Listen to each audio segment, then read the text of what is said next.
கைலாசபுரம்னு ஒரு அழகான சின்ன கிராமத்துல கண்ணன்னு ஒரு மாடு மேய்க்கிறவன் இருந்தான். அவன் அந்த மாடை வச்சு அவனோட இடத்தெல்லாம் கூட உழுந்துப்பான். ஒரு நல்ல விவசாயாவும் இருந்தான். அவனுக்கு ஒரே ஒரு மகன் ரவின்னு இருந்தான்.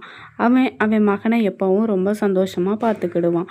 அவன் ஒரு நாள் அப்படி இருக்கும்போது அப்பாவும் பையனும் சேர்ந்து சந்தைக்கு மாடு வாங்க போனாங்க. அவங்க நினச்ச மாதிரியே அங்கே 2 எருவையும் வாங்கிட்டு வந்தாங்க.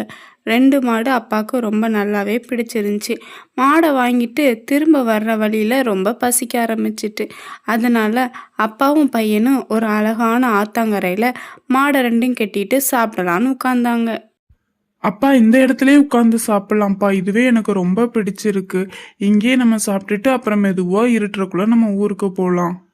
டேய், மொத்தம் 2 தாண்டா இருக்கு. அதுல 1 எனக்கு 1 உனக்கு, சரியா? மீதியே இருந்தா நம்ம அதை கொஞ்சம் கொஞ்சமா ஷேர் பண்ணிக்கலாம். இந்த குளத்துக்குள்ளே இருந்த 2 பேயும் தன்னை தான் இவங்க சொல்லுறாங்கன்னு நினச்சாங்க. ஆனால் அவங்க சாப்பாடை பற்றி பேசிகிட்டு இருந்தாங்க. அது தெரியாத பேய் தன்னை தான் சொல்கிறத நினச்சி, எங்களை விட்டுருங்க விட்டுருங்க, ஆளுக்கு ஒன்று ஒன்றா சாப்பிட்றாதீங்க, மிச்சம் மீதி இருந்தாலும் பங்கு போட்டு சாப்பிடுவேன்னு சொல்கிறீங்க, அப்படிலாம் சாப்பிட்றாதீங்க. சரி சரி, உங்களை சாப்பிட மாட்டேன். அப்பனா நீங்க சீக்கிரமா என் கூட என் வீட்டுக்கு வாங்க. வந்து நான் சொல்ற வேலையெல்லாம் செய்யுங்க, அப்பதான் சாப்பிட மாட்டேன்.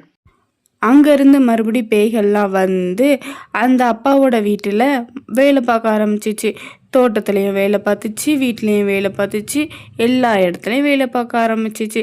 கொஞ்ச நாள் கழித்து அவளோட ஃப்ரெண்டு பேய் அவங்க இருந்த குளத்தை பார்க்க அங்கே வந்தாங்க. வந்து பார்த்தா அந்த 2 பேயும் காணும். அதனால இந்த பேய் பக்கத்து பேயில விசாரிச்சிச்சு. பேய் பேய், கொஞ்சம் இங்க வாயே, கொஞ்சம் இங்க வா. இங்க குளத்துல இருந்த 2 பேரை காணும், பாத்தியா எங்கேயாச்சு? இந்த குளத்துலதான் என்னோட தோழிங்க 2 பேரும் இருந்தாங்க. அவங்கள இப்ப கொஞ்ச நாளாவே காணும், அதான் கேக்குறேன். நீ பார்த்தன்னு எனக்கு கொஞ்சம் சொல்ல, எங்க போனாங்கன்னு. எனக்கு தெரியல. 2 நாளுக்கு முன்னாடி ஒரு மனுஷங்க வந்தாங்க 2 பேரு. அவங்க கூடயே இவங்க 2 பேரும் சேர்ந்து போயிட்டாங்க. என்ன விஷயம் ஒன்றும் தெரியல, நான் உள்ள போயிட்டேன்ப்பா. அப்புறம் அந்த பேய் அவங்களோட நண்பனை பார்க்க அங்கே வந்து பார்த்துச்சு. பார்த்தா அந்த பேய் பார்க்கும்போது இவங்க 2 பேரும் ரொம்ப கஷ்டப்பட்டு எல்லா வேலையும் செஞ்சிட்டு இருந்தாங்க. பேய், நாங்க இங்க மாட்டிக்கிட்டோம் அந்த மனுஷங்கிட்ட. நீங்க தான் எங்களை எப்படியாவது காப்பாத்தணும். சரி சரி, இந்த மனுஷங்களுக்கு பயந்தா இங்க கிடைக்கீங்க. சரி சரி, நான் உங்களை சீக்கிரமா காப்பாத்தி கூட்டு போறேன். அப்படி சொன்னதுக்கு அப்புறம் அங்க அந்த மனுஷன் வந்தோன்னா அவங்க 3 பேரும் மேலே பேய் உட்காந்துக்கிட்டாங்க. அதுக்கப்புறம் அந்த இன்னொரு பேய் வந்து இவங்கிட்ட பயங்காட்ட ஆரம்பிச்சிச்சு.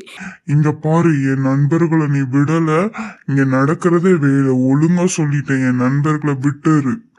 கொஞ்ச நேரம் அந்த அப்பாவும் பேயை பார்த்துட்டு இருந்தாங்க, பேயும் அப்பாவை பார்த்துட்டு இருந்தாங்க. அப்பா மனசுக்குள்ளேயே நினச்சாங்க, இப்போ என் பையன் வருவான், அவன்கிட்ட நீங்கள் மாட்டிக்கிட்டீங்கன்னு. அவன் நினச்ச மாதிரியே ரவி அங்கே வந்தான். இங்க பாரு பேயி, அவங்க 2 பேருக்கும் விடுதலை கொடுத்துருவோம். நீ இங்க எல்லா வேலையும் பாரு. இல்லைன்னா 3 பேருக்கும் சேர்த்து சூடு தான் போடணும். போடவா? ஐயோ வேண்டாம் வேண்டாம், சூடெல்லாம் போட்டுறாதீங்க, எங்களை கெட்டிலாம் போட்டுறாதீங்க. நாங்கள் 3 பேருமே உனக்கு வேலை பார்க்குறோம், சரியாப்பா? நாங்கள் அடிமை பேயாவே இருந்துக்கிறோம். இப்படியே இந்த அடிமை பேய்கள் கதைகள் முடிகிறது. வெட்டுப்பட்டால் என்னை வெட்டியவனை அள வைப்பேன், அவன் யார்? ஆன்சர் தெரிஞ்ச கமெண்ட் பாக்ஸில் கமெண்ட் பண்ணுங்கள். நெக்ஸ்ட் வீடியோவில் கண்டிப்பாக பார்க்கலாம். பாய். மாதிரி ஸ்டோரிஸ், ஹாரர் ஸ்டோரிஸ்லாம் பார்க்கணுன்னா நம்ம சிந்து கார்ட்டூன் சேனலை லைக் பண்ணி ஃப்ரெண்ட்ஸ்க்கு ஷேர் பண்ணி கமெண்ட் பண்ணி தென் சப்ஸ்கிரைப் வித் சப்போர்ட் பண்ணுங்கள்.